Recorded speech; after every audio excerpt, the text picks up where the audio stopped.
Can you just explain to our audience what capital controls means? Yeah, certainly. So capital controls is where they control the capital. They don't want money. They don't want money leaving the country. And so what happens is when you're in a country that has super high inflation, you're in Venezuela, you're in Argentina, you're in Turkey. So in Turkey, the currency is inflating so fast, 80%, 90% inflation, that people will take the Turkish lira and exchange it for anything. And they most likely want to get it out of the country, but they don't want the currency to leave the country because it just continues to crush the economy even faster. And so they'll limit money leaving the country. A couple examples are, so I was just recently, a week ago in Spain at this entrepreneur conference, and there was some entrepreneurs there from the Netherlands. And Netherlands are doing these capital controls now. So they're trying to buy product from other countries in the EU, right? It's sort of like the United States over there, the size. But they're not even able to buy the things they need because the government doesn't want the money to leave. Or the group that put this event on were from Argentina. And so in Argentina, they've had 100% inflation. And so the government says the exchange rate, the quoted exchange rate is roughly 250 Argentine pesos to $1 but you can only exchange, I think, $300 for that. So the black market, the exchange rate is 550. So people will go on the black market because they don't want the currency, right? So then what the government does in more capital controls is they say on your credit card, you can only spend $300 a month. If you go, so these guys are traveling, they're in Spain. Well, what do? They have to use their credit card. If they spend more than $300 leaving the country, they exchange it at double the black market rate. Okay, so that sparked something in my head. FedNow just launched, and we know that a lot of people feel like that's the future. Right.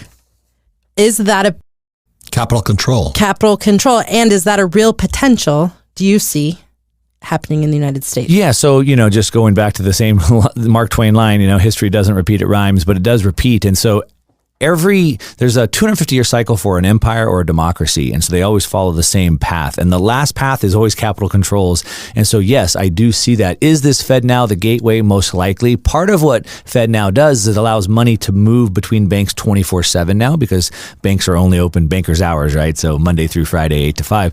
But now FedNow will allow money to move nonstop. However, they've put gateways on that. So, for example, any transaction over $100,000 goes to the side, has to be manually reviewed.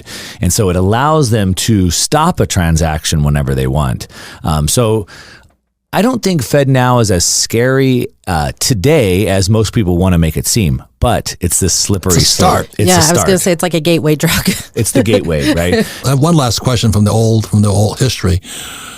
Capital controls and price controls, because Nixon tried to slide in price controls. What are price controls? So they're the same thing. So what happens is, and they work together, right? So what happens is inflation, because the money is dying, right, the prices are going up, which is what makes people want to flee and go. So they need capital controls to keep people in. But prices are still going up so fast, so then they try to cap the prices to try to combat the inflation. That's price control. So they kind of work hand in hand.